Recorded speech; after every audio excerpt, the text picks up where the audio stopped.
प्यारे बच्चों, आप सभी लॉकडाउन के कारण अपने अपने घरों में हैं।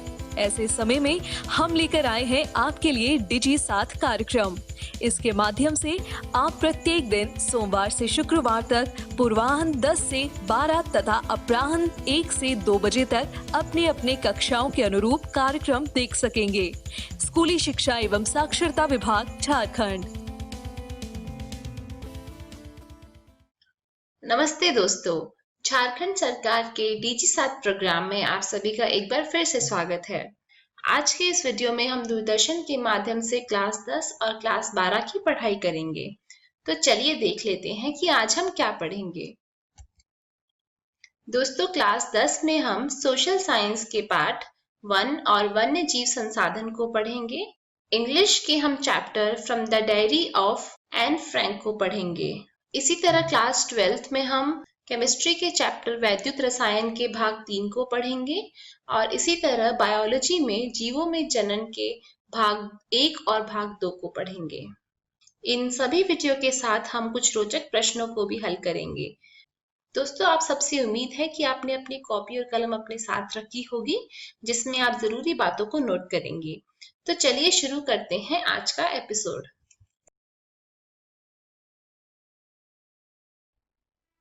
नमस्कार दोस्तों, आज हम एक और नया अध्याय पढ़ने वाले हैं। अध्याय का नाम है वन एवं वन्यजीव संसाधन।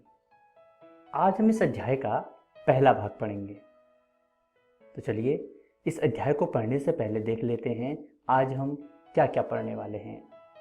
आज की इस वीडियो में हम भारत में वनस्पति जात और प्राणी जात के बारे में अध्ययन करेंगे। उसके बाद लुप्त होते वन, सामान्य जातियाँ, संकटग्रस्त जातियाँ और सुभेद जातियों के बारे में पढ़ते हुए दुर्लभ जातियाँ, स्थानिक जातियाँ और लुप्त जातियाँ भी पढ़ेंगे। तो चलिए शुरू करते हैं आज का अध्याय।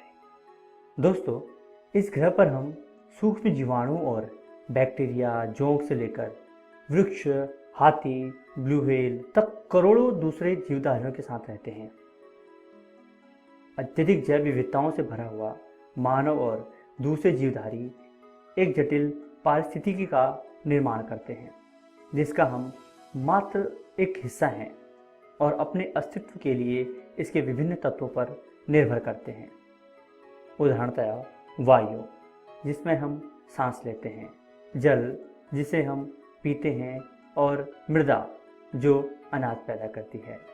इन सबके बिना हम जीवित नहीं रह सकते।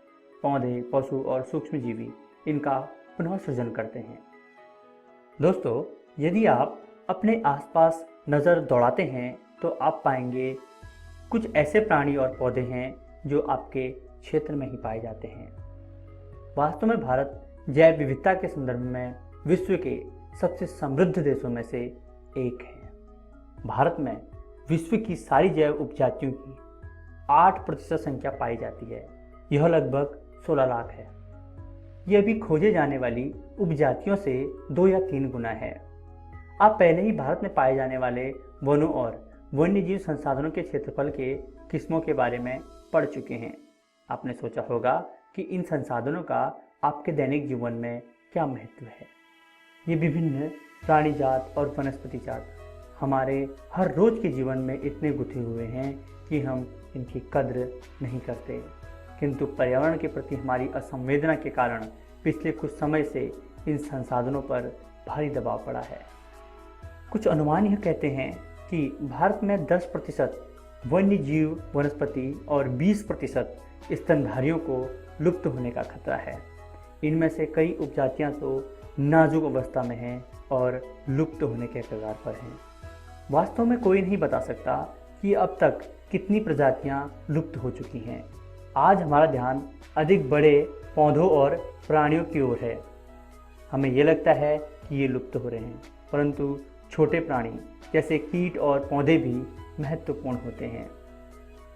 दोस्तों, भारत में जिस पैमाने पर वन कटाई हो रही है वह विचलित कर देने वाली बात है। देश में वन आवरण के अंतर्गत अनुमानित 6,37,293 वर्ग किलोमीटर क्षेत्र है। यह देश के कुल भौगोलिक क्षेत्र का 19.39% हिस्सा है। आइए अब हम विभिन्न प्रकार के पौधों और प्राणियों की जातियों के बारे में जानने की कोशिश करते हैं। सबसे पहले बात करते हैं सामान्य जातियों की। दोस्तों, ये वे जातियां हैं जिनकी संख्या जीवित रहने के लिए सामान्य मानी जाती है, जैसे पशु, शाल और चीड़। इसके बाद बात करते हैं संकटग्रस्त जातियों की। ये वे जातियां हैं जिनका लुप्त होने का खतरा है। जिन विषम परिस्थितियों के कारण इनकी संख्या कम हुई है, यदि वे जारी रहीं तो इन जातियों का जीवन अधर में पड़ जाएगा, अर्थात इनका जीवित रहना कठिन हो जाएगा। इनमें काला हिरण, मगरमच्छ, भारतीय जंगली गधा और पूंछ वाला बंदर आदि हैं। इसके बाद बात करते हैं सुभेद जातियों की। ये वे जातियां हैं जिनकी संख्या घट रही है। यदि इनकी संख्या पर विपरीत प्रभाव डालने वाली परिस्थितियां नहीं बदली जाती और इनकी संख्या घटती रहती है तो यह संकटग्रस्त जातियों की श्रेणी में शामिल हो जाएंगे। नीली भेड़, एशियाई हाथी तथा गंगा की डॉल्फिन इस प्रकार की जातियों में आते हैं। इसके बाद है दुर्लभ जातियां। इन जातियों की संख्या बहुत कम है और यदि इनका संरक्षण नहीं किया गया या फिर इन्हें प्रभावित करने वाली विषम परिस्थितियां परिवर्तित नहीं होती तो ये संकटग्रस्त जातियों की श्रेणी में आ सकती हैं। स्थानिक जातियां प्राकृतिक या भौगोलिक सीमाओं से अलग विशेष क्षेत्रों में पाई जाने वाली जातियां स्थानिक जातियां कहलाती हैं, अर्थात ऐसी जातियां किसी स्थान विशेष में ही पाई जाती हैं।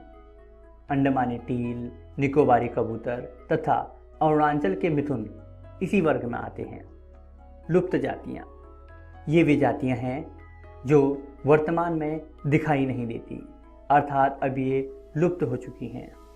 दोस्तों, ये उपजातियां स्थानीय क्षेत्रों, प्रदेशों, विभिन्न देशों या फिर महाद्वीपों या कहीं फिर पूरी पृथ्वी से अब लुप्त हो गई हैं।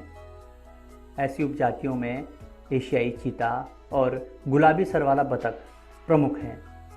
दोस्तों, भूमि पर रहने वाला दुनिया का सबसे तेज स्तनधारी प्राणी चीता बिल्ली परिवार का एक अजूबा और विशिष्ट सदस्य है, जो कि 112 किलोमीटर प्रति घंटे की गति से दौड़ सकता है। लोगों को आमतौर पर भ्रम रहता है कि चीता एक तेंदुआ होता है। चीते की विशेष पहचान यह है कि उसकी आंख के कोने से मुंह तक नाक के दोनों ओर फैली आंसुओं के लकीरनुमा निशान हैं। आइए दोस्तों, अब बात करते हैं वनस्पति और प्राणी जात के ह्रास के मुख्य कारण क्या क्या हैं। दोस्तों, हमने प्रकृति को संसाधनों में परिवर्तित कर दिया है। हमें लकड़ी, छाल, पत्ते, रबड़, दवाइयाँ, भोजन, ईंधन, चारा इत्यादि सभी कुछ वनों से प्राप्त होता है। इसलिए हम ही हैं जिन्होंने वन और वन्य जीवन को नुकसान पहुंचाया है। भारत में आज़ादी से पहले और आज़ादी से बाद रेल लाइन, कृषि, व्यवसाय, वानिकी और खनन क्रियाओं में वृद्धि हुई। दोस्तों, भारत में वनों के ह्रास का एक बड़ा कारण कृषिगत भूमि का फैलाव है। 1951 और 1980 के बीच लगभग 26,200 वर्ग किलोमीटर वन क्षेत्र कृषि में परिवर्तित हो गया।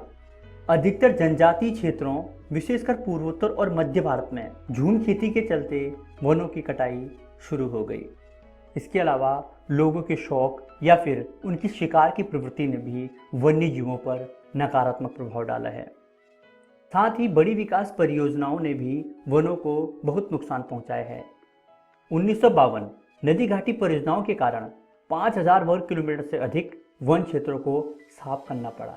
यह प्रक्रिया अभी भी जारी है और मध्य प्रदेश में 4 लाख हेक्टेयर से अधिक वन क्षेत्र नर्मदा सागर परियोजना के पूर्ण होने से जलमग्न हो जाएगा। आइए दोस्तों, अब बात करते हैं आज की वीडियो में हमने क्या क्या सीखा। आज हमने भारत में वनस्पति जात और प्राणी जात के बारे में चर्चा करते हुए लुप्त होते हुए वनों के बारे में चर्चा की। इसके बाद सामान्य जातियाँ, संकटग्रस्त जातियाँ, सुभेद जातियाँ, दुर्लभ जातियाँ, स्थानिक जातियाँ और लुप्त जातियों के बारे में चर्चा की।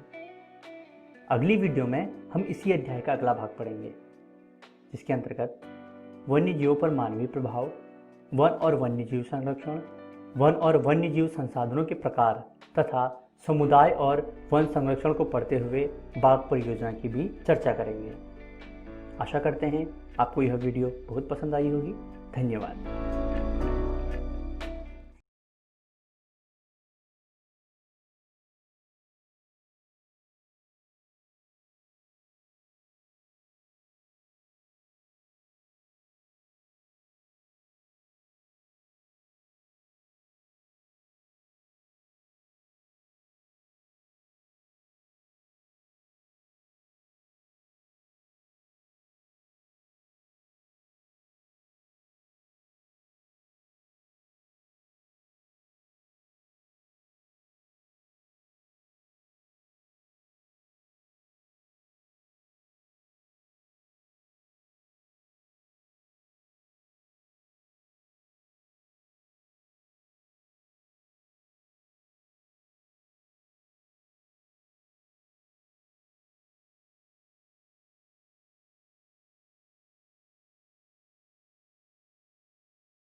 हेलो दोस्तों, कैसे हो? आज हम आपकी क्लास 10th का इंग्लिश का एक चैप्टर पढ़ने जा रहे हैं जिसका नाम है from diary of Anne Frank, जो आपकी इंग्लिश की ही बुक फर्स्ट फ्लाइट का है।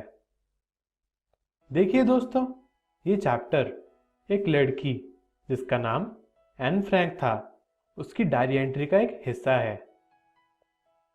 इस डायरी एंट्री में उसने सेकेंड वर्ल्ड वॉर के दौरान जर्मनी में जूइश कम्युनिटी यानी जूइश समुदाय और उसके परिवार के ऊपर होने वाले अत्याचारों के बारे में बताया है। आइए दोस्तों, देखते हैं कि हम आज की इस वीडियो में क्या सीखेंगे और क्या पढ़ेंगे। अबाउट एन फ्रैंक, यानी हम एन फ्रैंक के बारे में कुछ बातें जानेंगे। डायरी ऑफ एन फ्रैंक, और हम एन फ्रैंक की डायरी की शुरुआत का कुछ हिस्सा पढ़ेंगे। तो आइए दोस्तों, हम एन फ्रैंक के बारे में कुछ बातें जान लेते हैं। एन फ्रैंक का पूरा नाम एनालिस मैरी फ्रैंक था। उसका जन्म 12 जून 1929 को हुआ था और डेथ 1945 के फेब या मार्च में से किसी एक में हुई थी। वो जर्मनी की जूइश कम्युनिटी की थी, मतलब जूइश समुदाय की एक लड़की थी। एन फ्रैंक की डायरी उसके 13th बर्थडे का गिफ्ट था। Moved to Amsterdam with family during World War second, वो अपने फैमिली यानी अपने परिवार के साथ दूसरी वर्ल्ड वॉर के दौरान एम्स्टरडैम शिफ्ट हो गई थी। Nazis gained power in Germany, मतलब नाजी कम्युनिटी के लोगों ने जर्मनी के ऊपर हुकूमत चलानी शुरू कर दी थी और उन्होंने जूइश कम्युनिटी के लोगों को दबाना शुरू कर दिया था। And died of typhus in Bergen Belsen within days of her sister Margaret Frank. Anne की डेथ उसकी बड़ी बहन मार्गरेट फ्रैंक की डेथ के कुछ दिनों बाद ही हो गई थी। उसकी डेथ का कारण टाइफस था। Otto Frank was the only survivor left who returned to Amsterdam after the war ended.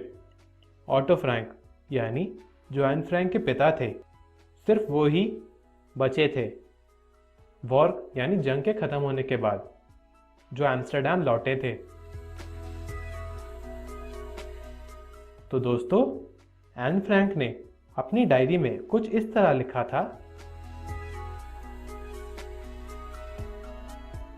मेरे जैसे किसी इंसान के लिए डायरी लिखना बहुत ही स्ट्रेंज यानी अजीब एक्सपीरियंस है। इसलिए नहीं कि मैं पहली बार कर रही हूँ ये सब, बल्कि इसलिए कि कोई भी 13 साल की स्कूल जाती बच्ची की डायरी में इंटरेस्टेड नहीं होगा। लेकिन मुझे अपने अंदर की बहुत सारी बातें, बहुत सारी चीज़ें निकालनी है।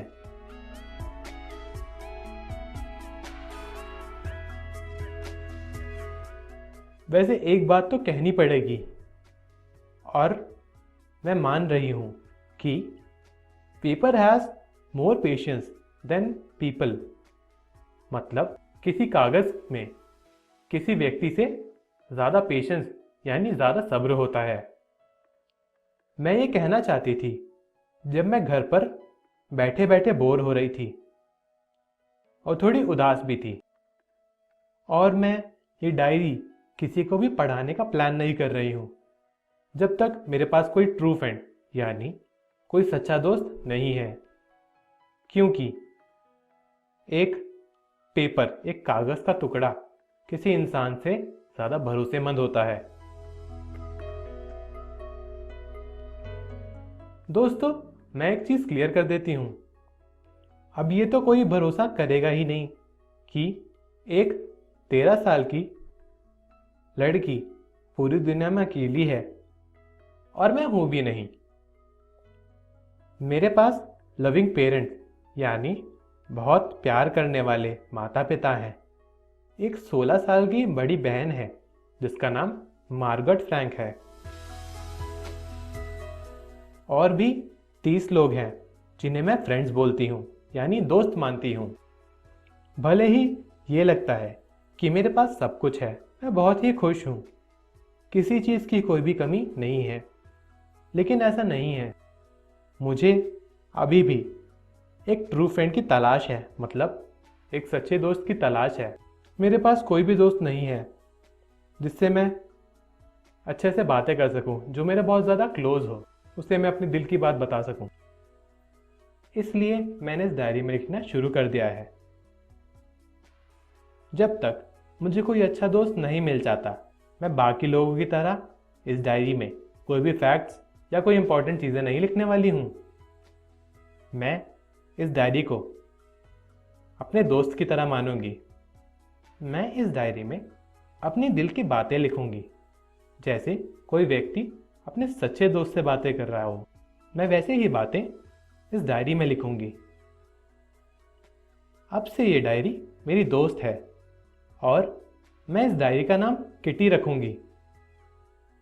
दोस्तों, आगे की कहानी मतलब आगे की डायरी एंट्री हम अगली वीडियो में पढ़ेंगे। तो हमने आज क्या सीखा? About Anne Frank.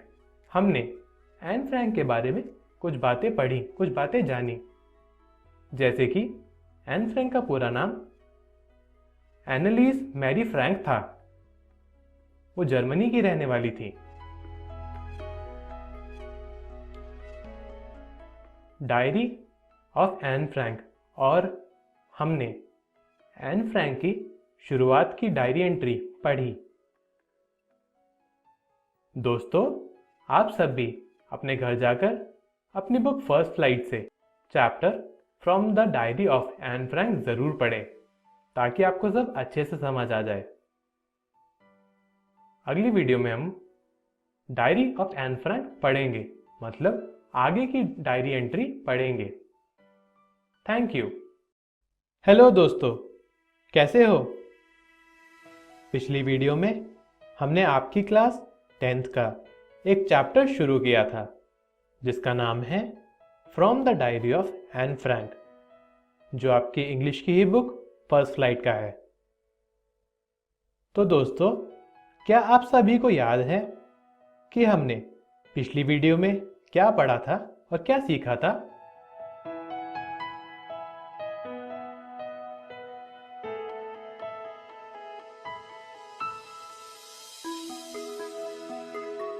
दोस्तों, हमने अबाउट एन फ्रैंक यानी एन फ्रैंक के बारे में कुछ बहुत ही इम्पोर्टेंट मतलब बहुत ही ज़रूरी बातें पढ़ी थी और जानी थी।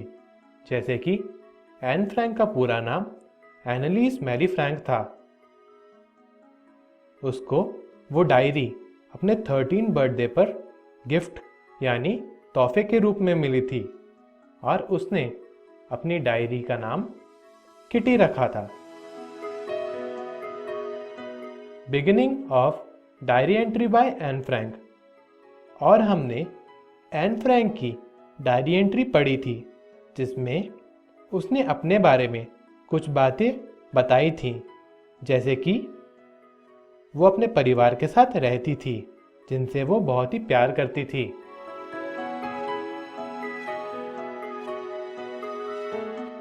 हमने और भी कई बातें जानी थी।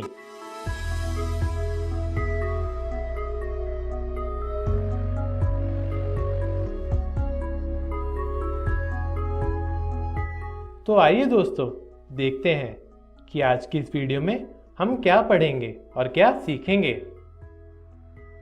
डायरी ऑफ एन फ्रैंक मतलब हम एन फ्रैंक की आगे की डायरी एंट्री पढ़ेंगे। तो आइए दोस्तों, बिना किसी देरी के आगे की डायरी एंट्री पढ़ते हैं और देखते हैं कि आगे की डायरी एंट्री में एन फ्रैंक ने क्या क्या लिखा है। दोस्तों, आगे की डायरी एंट्री में एन फ्रैंक ने कुछ इस तरह लिखा है। अब अगर किसी को डायरी पढ़नी हो तो उसे इस डायरी का एक भी शब्द समझ नहीं आएगा। न किटी को बताई हुई कोई बातें जो मैं किटी से करती हूँ वो समझ आएंगी, जब तक कोई मेरे बारे में जान ना ले। तो मैं अपनी लाइफ मतलब अपनी ज़िंदगी के बारे में और अपने बारे में कुछ बताना चाहती हूँ। मेरे पापा सबसे प्यारे हैं। उन्होंने मेरी मम्मी से 36 यानी 36 की उम्र में शादी की थी। उस समय मेरी मम्मी की उम्र 25 थी। फिर मेरी बड़ी बहन मार्गरेट फ्रैंक का जन्म हुआ फ्रैंकफर्ट में। उसका जन्म 1926 में हुआ था और 12 जून 1929 को मेरा जन्म हुआ। मैं फ्रैंकफर्ट में 4 साल की उम्र तक रही थी। फिर मेरे पापा का ट्रांसफ़र हो गया और मम्मी पापा 1933 में हॉलैंड चले गए थे।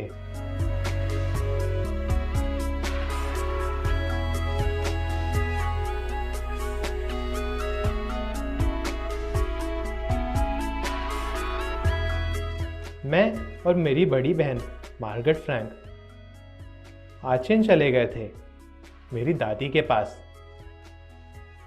दिसंबर में मार्गरेट हॉलैंड चली गई थी और फरवरी में मैं मार्गरेट के जन्मदिन वाले दिन हॉलैंड गई थी एज अ बर्थडे प्रेजेंट मतलब उसके जन्मदिन के तोहफे के रूप में। उधर मैंने मॉन्टेसरी नर्सरी स्कूल में पढ़ाई स्टार्ट की यानी शुरू करी। उस स्कूल में मैं 6 साल की उम्र तक पढ़ी थी और मैं फर्स्ट क्लास तक पढ़ी थी। और 6th में यानी 6ठी कक्षा में मिसेस कुपरेस मेरी टीचर थी। वो हमारे स्कूल की हेड मिस्ट्रेस भी थी।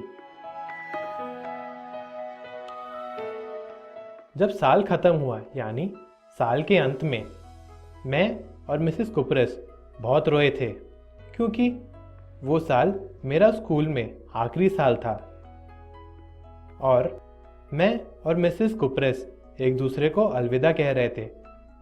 हमने एक दूसरे को हार्ट ब्रेकिंग फेयरवेल दिया क्योंकि हम दोनों बहुत ही दुखी थे। हम दोनों एक दूसरे को अलविदा कह रहे थे।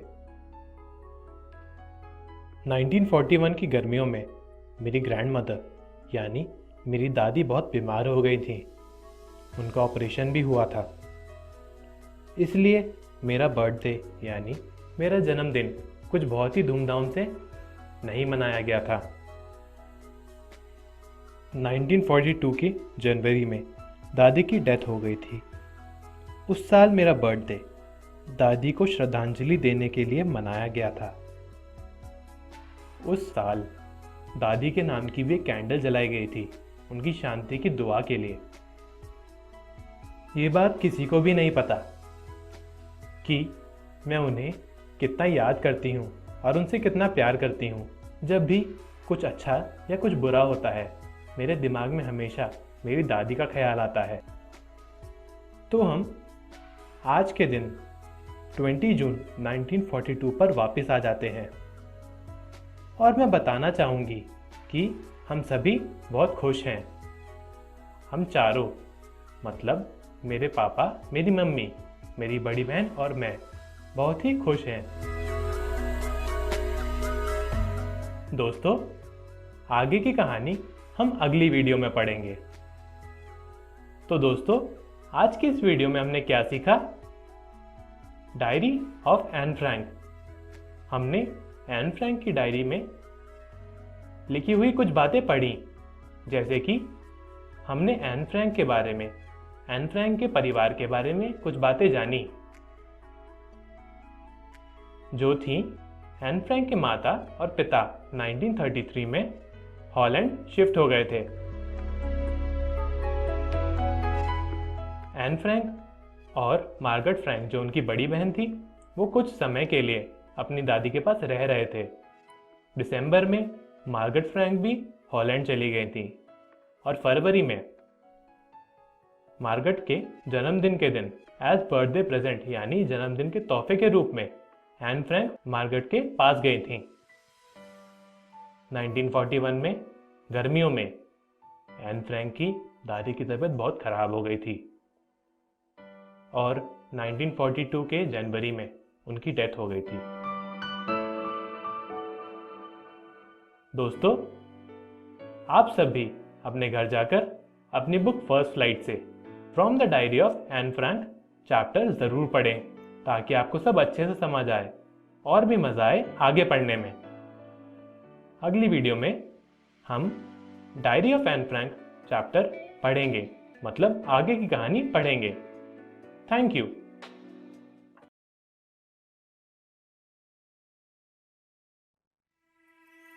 नमस्कार दोस्तों, आज हम वैद्युत रसायन का तीसरा भाग शुरू करने जा रहे हैं।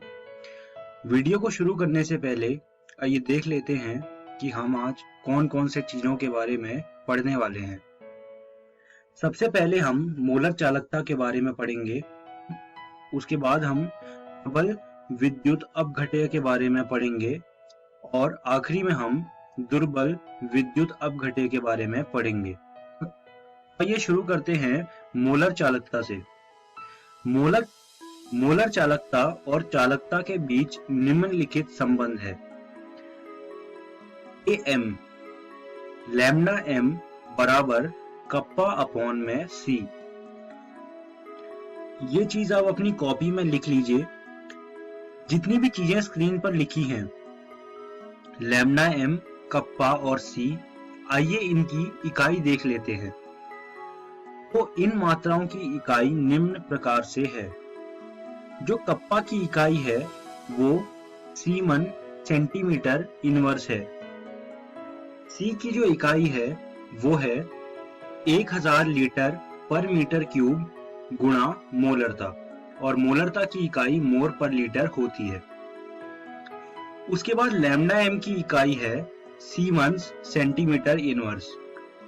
इन मात्रा की इकाइयों को आप अपनी कॉपियों में लिख लीजिए। आइए अब बात करते हैं चालकता का परिवर्तन।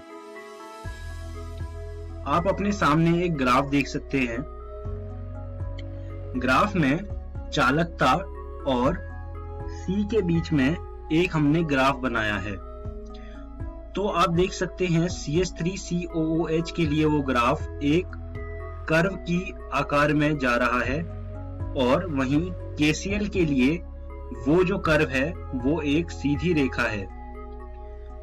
होता क्या है, विद्युत अपघट्य की सांद्रता में वृद्धि के साथ मोलर चालकता कम हो जाती है, जैसा कि आप देख सकते हैं ग्राफ में। जैसे हम सांद्रता बढ़ा रहे हैं वैसे मोलर चालकता कम हो रही है। जब सांद्रता शून्य की ओर पहुंचने लगती है तो मोलर चालकता सीमांत मोलर चालकता कहलाती है। ये चीज आप नोट कर लीजिए, ये बहुत ही जरूरी चीज है। आगे बढ़ते हैं, बात करते हैं प्रबल विद्युत अपघट्य के बारे में। मोलर चालकता और सांद्रता के बीच निम्नलिखित संबंध है। लैम्डा m बराबर lambda naught m minus a c की पावर 1/2। आपने देखा था कि KCl के केस में जो ग्राफ बन रहा था वो एक सीधी रेखा बन रहा था। तो वो सीधी रेखा इसीलिए बन रहा था। आप अगर इस समीकरण को देखें तो ये एक सीधी रेखा का समीकरण है। लैम्डा m बराबर lambda naught m minus a c की पावर 1/2। ये एक सीधी रेखा का समीकरण है।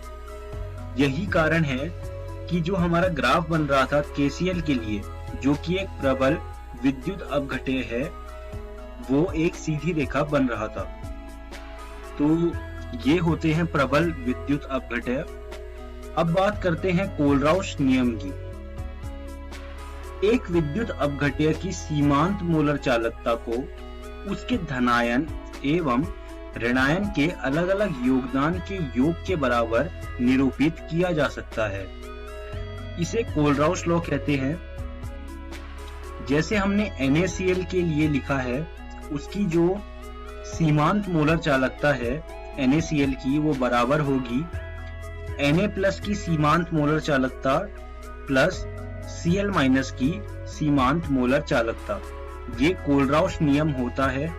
ये बहुत ही ज्यादा जरूरी है, आप इसको अपनी कॉपियों में लिख लीजिए और इसके ऊपर कुछ प्रश्न भी हल कर लीजिएगा। आगे बढ़ते हैं, दुर्बल विद्युत अपघट्य।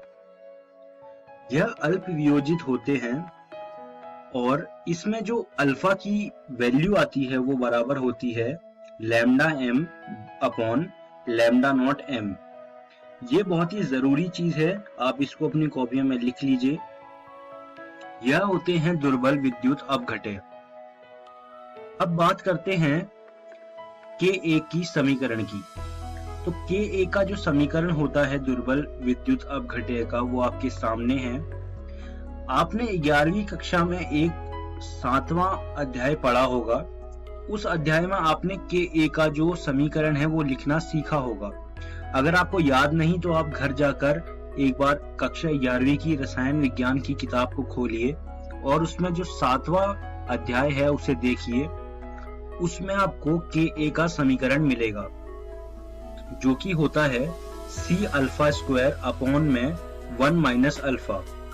आपको मैंने अभी अल्फा की वैल्यू पीछे करवाई है, तो अल्फा की वैल्यू को आप यहाँ डाल दीजिए और इससे आपका जो आंसर आएगा वही एक समीकरण बन जाएगा।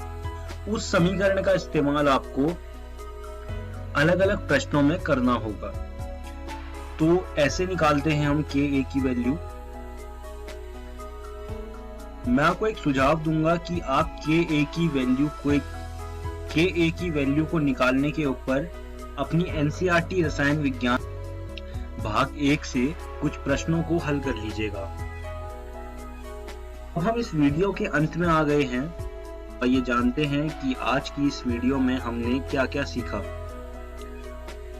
आज की इस वीडियो में सबसे पहले हमने मोलर चालकता के बारे में पढ़ा। उसके बाद हमने प्रबल विद्युत अपघट्यों के बारे में पढ़ा और आखिरी में हमने दुर्बल विद्युत अपघटनों के बारे में पढ़ा। इसके अलावा हमने मोलर चालकता और सांद्रता के बीच में ग्राफ देखा। हमने देखा कि प्रबल विद्युत अपघटन का जो ग्राफ बनता है वो एक सीधी रेखा बनता है, वहीं दुर्बल विद्युत अपघटन का जो ग्राफ बनता है वो एक कर्व बनता है, वो सीधी रेखा नहीं बनता। तो मैं उम्मीद करता हूं कि आपको मेरी पढ़ाई हुई चीजें समझ आई होंगी और आपको ये सुझाव दूंगा कि आप ये सारी चीजें रसायन विज्ञान की एनसीईआरटी भाग 1 से पढ़ लीजिएगा। अगली वीडियो में हम लोग शुरू करेंगे विद्युत अपघटनी सेल से, उसके बाद हम पढ़ेंगे फैराडे के नियम और आखिरी में हम लोग पढ़ेंगे वैद्युत अपघटन के उत्पाद। धन्यवाद दोस्तों।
नमस्कार दोस्तों, आज हम शुरू करने जा रहे हैं कक्षा 12वीं के जीव विज्ञान का पहला अध्याय, जीवों में जनन यानी कि रिप्रोडक्शन इन ऑर्गेनिजम्स। शुरू करने से पहले चलिए देखते हैं कि जीवों के जनन के इस वीडियो यानी कि भाग 1 में हम क्या पढ़ेंगे। यहाँ हम पढ़ेंगे जीवन अवधि, अलैंगिक जनन और लैंगिक जनन। तो चलिए शुरुआत करते हैं। जीव के जन्म से उसकी प्राकृतिक मृत्यु का यह काल उसकी जीवन अवधि कहलाता है। जीवन अवधि जिसे हम लाइफ स्पैन भी कहते हैं, इसकी 4 अवस्थाएं होती हैं। पहली अवस्था है किशोर अवस्था। सभी जीव अपने जीवन में वृद्धि की एक निश्चित अवस्था एवं परिपक्वता तक पहुंचते हैं। इसके पश्चात ही जनन कर सकते हैं। वृद्धि का यह काल किशोर अवस्था कहलाता है। किशोर अवस्था की समाप्ति ही जनन अवस्था का आरंभ होता है। प्रजनन आयु की समाप्ति को ही जीर्णता या फिर वृद्धावस्था माना जाता है। शरीर में जीवन की अवधि के अंतिम चरण में सहवर्ती परिवर्तन होने लगते हैं, जैसे कि उपापचयों का मंद होना। वृद्धावस्था अंततः मृत्यु तक ले जाती है। हमारी धरती में जीवों में बेहद विविधता पाई जाती है, तो अलग अलग जीवों की जीवन अवधि भी अलग अलग होती है। यह 1 दिन से लेकर 500 साल भी हो सकती है। उदाहरण के लिए मेफ्लाई, जिसकी जीवन अवधि 1 दिन यानी कि 24 घंटे होती है, और एक तितली की जीवन अवधि 1 से 2 सप्ताह तक होती है। कछुआ 100 से 150 वर्षों तक जी सकता है। वहीं एक बरगद का पेड़ 250 वर्षों तक भी जीवित रहता है। और तो और एक जैसे दिखने वाले 2 प्राणियों की जीवन अवधि कितनी भिन्न हो सकती है, इस बात का पता इस उदाहरण से चलता है। तोते और कौवों के आकार में कोई खास अंतर नहीं होता, फिर भी इनकी जीवन अवधि में बहुत अंतर होता है। तोता 140 वर्षों तक जी सकता है और कौवा सिर्फ 15 वर्षों तक ही जी सकता है। अब हम कुछ विभिन्न जीवों की जीवन अवधि जान लेते हैं। जैसे कि यह हाथी 60 सालों तक जी सकता है। वहीं मनुष्य की जीवन अवधि 80 साल हो सकती है और एक व्हेल 200 सालों तक जीवित रहती है और एक चूहा सिर्फ 2 सालों तक ही जीता है। अब आप ऑर्गन सिस्टम्स के बारे में तो जानते ही होंगे। सारे ऑर्गन सिस्टम्स जीवों को जीवित रखने में मदद करते हैं। जीव बढ़ते हैं, कुछ अवधि तक जीवित रहते हैं और फिर मृत्यु को प्राप्त हो जाते हैं। तो फिर सोचो, एक जीव कुछ लिमिटेड अवधि के लिए ही जीवित रहता है, तो वह क्या चीज है जो जीवों को लाखों सालों से इस धरती में बने रहने में मदद करती है? वह चीज है जनन, यानी कि रिप्रोडक्शन। सभी जीव मरने से पहले अपनी स्पीशीज को आगे कंटिन्यू रखना चाहते हैं। वह ऐसा रिप्रोडक्शन की प्रोसेस से करते हैं। सरल भाषा में एक जीवित प्राणी से दूसरे जीवित प्राणी का बनना। जनन प्रक्रिया दो प्रकार की होती है, अलैंगिक जनन और लैंगिक जनन। अलैंगिक जनन जब संतति की उत्पत्ति युग्मक निर्माण की उपस्थिति अथवा अनुपस्थिति में बिना निषेचन के होती है। आप अलैंगिक जनन की इस परिभाषा को अपनी कॉपियों में नोट कर लीजिए। अलैंगिक जनन में युग्मक का निर्माण हो भी सकता है और नहीं भी, पर निषेचन नहीं होता है।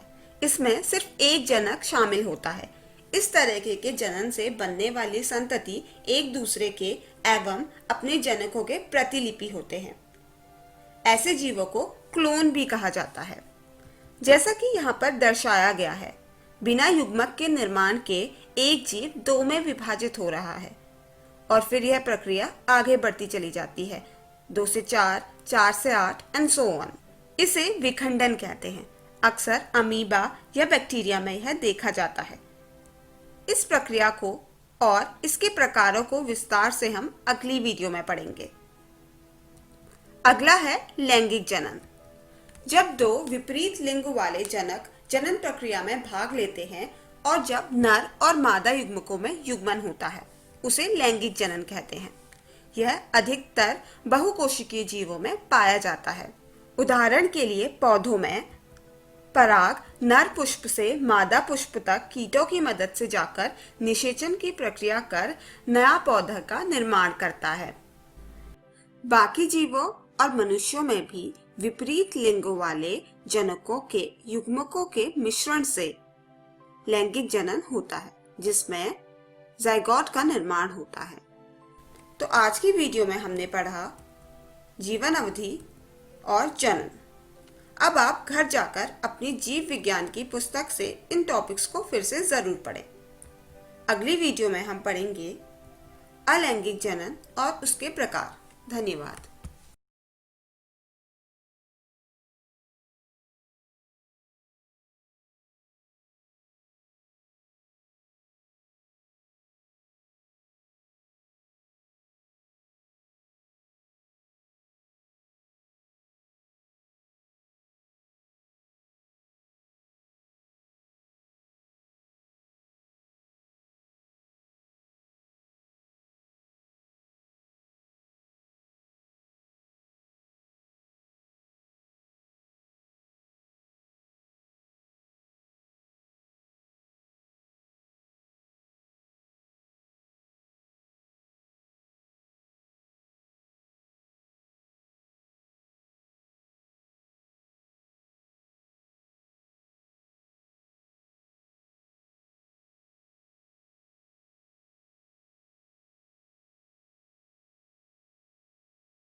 नमस्कार दोस्तों, आज की इस वीडियो में हम पढ़ेंगे जीवों में जनन।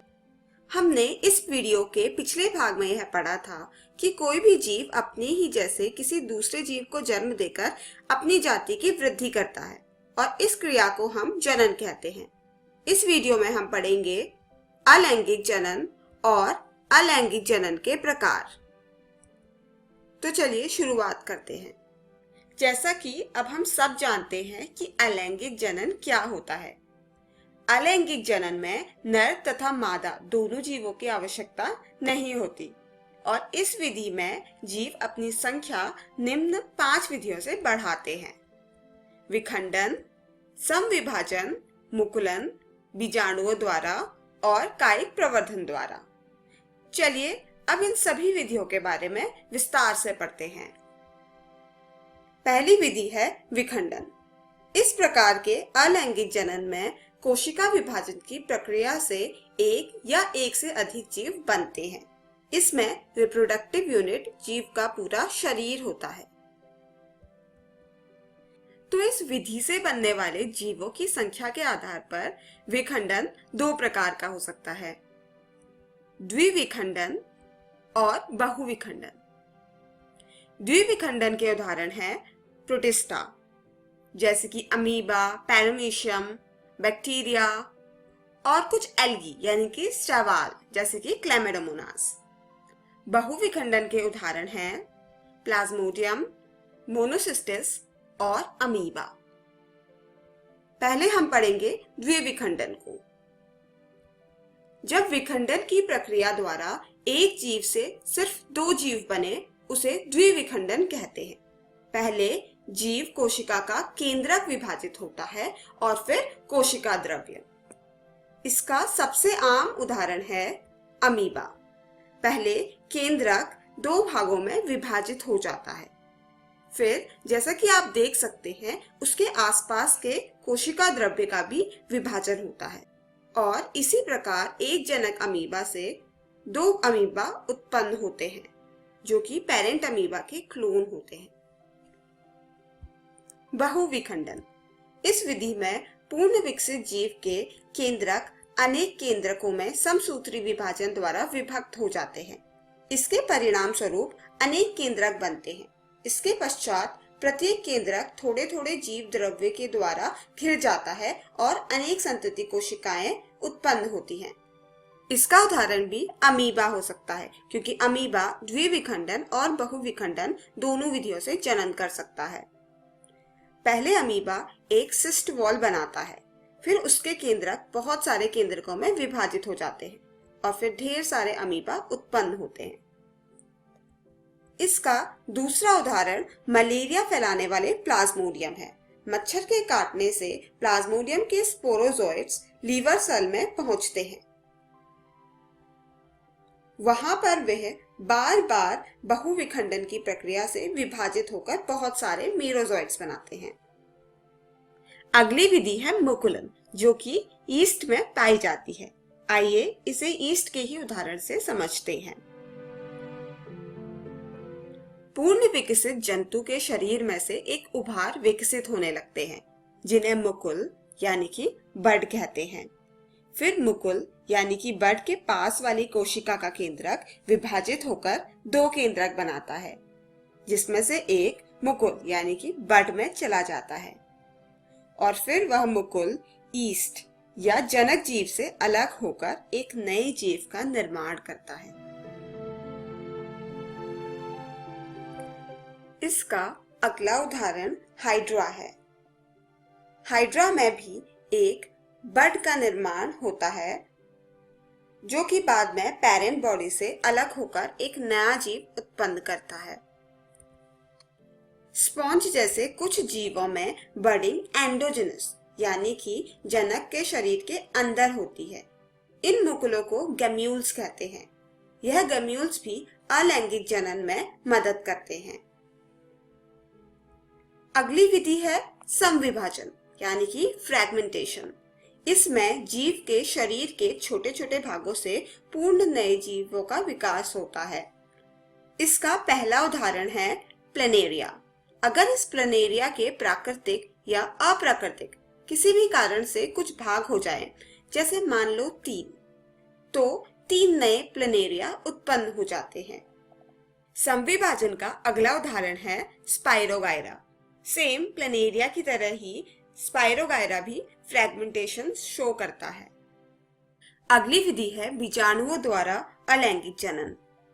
विकसित बीजाणुधानी में अनगिनत बीजाणु होते हैं।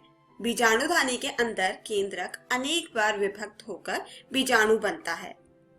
यह बीजाणु किसी नमी युक्त स्थान पर गिरते हैं तो अंकुरित होकर नया जीव बनाते हैं।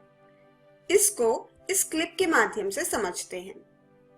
इसमें कवक तंतु से एक संरचना विकसित होती है जिसे बीजाणुधानी यानी कि स्पोरेंजियम कहते हैं। बीजाणुधानी के अंदर केंद्रक कई बार विभाजित होता है और विभाजित होकर बहुत सारे केंद्रक बनाता है।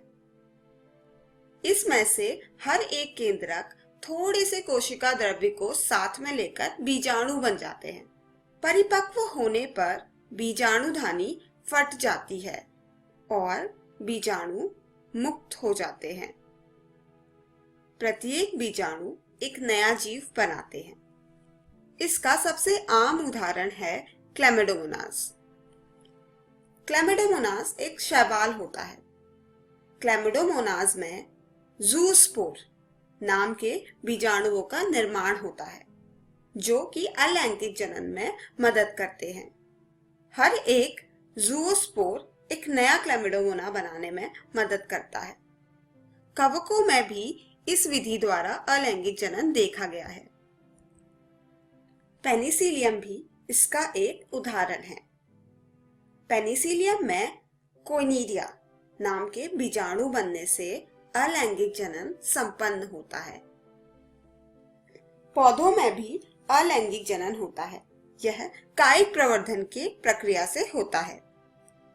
पौधे के किसी एक भाग से पौधा उगाने की प्रक्रिया कायिक प्रवर्धन कहलाती है।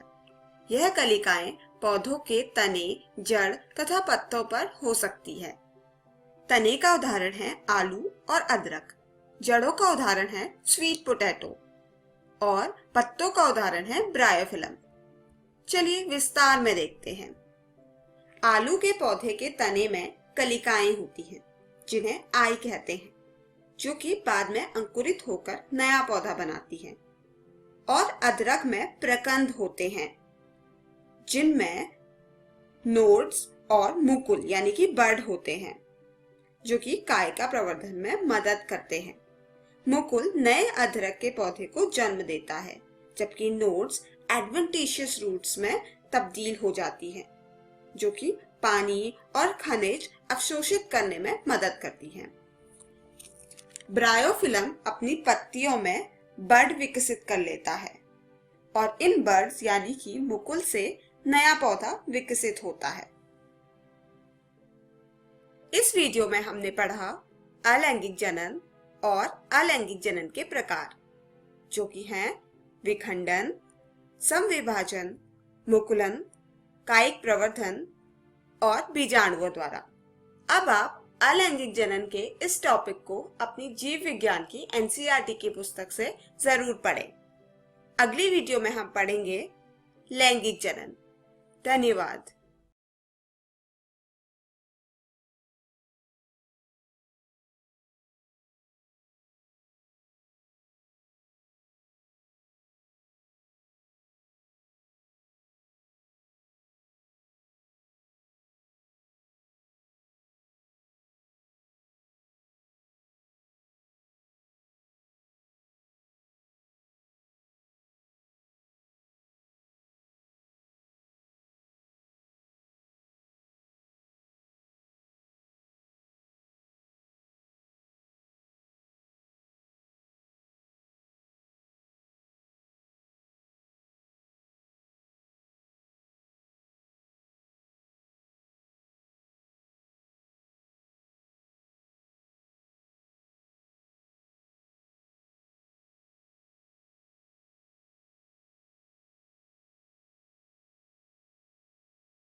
हेलो दोस्तों, आशा है कि आपको आज का पाठ पढ़ने में बहुत मजा आया होगा। तो चलिए देख लेते हैं कि आज हमने क्या पढ़ा। दोस्तों, क्लास 10 में हमने सोशल साइंस में वन और वन्य जीव संसाधन को पढ़ा और इंग्लिश में हमने from the diary of Anne Frank को पढ़ा। क्लास 12 में हमने केमिस्ट्री के वैद्युत रसायन पढ़ा और बायोलॉजी में हमने जीवों में जनन की पढ़ाई की। इन्हीं के साथ हमने इन वीडियो पर आधारित कुछ रोचक प्रश्नों को भी बनाया। अब देख लेते हैं दोस्तों कि हम कल क्या पढ़ेंगे। दोस्तों, क्लास 10 में हम मैथ्स में त्रिभुज को पढ़ेंगे और हिंदी में लखनवी अंदाज पाठ को पढ़ेंगे। क्लास 12 में हम मैथ्स में आव्यूह और फिजिक्स में स्थिर विद्युत विभव तथा धारिता को पढ़ेंगे।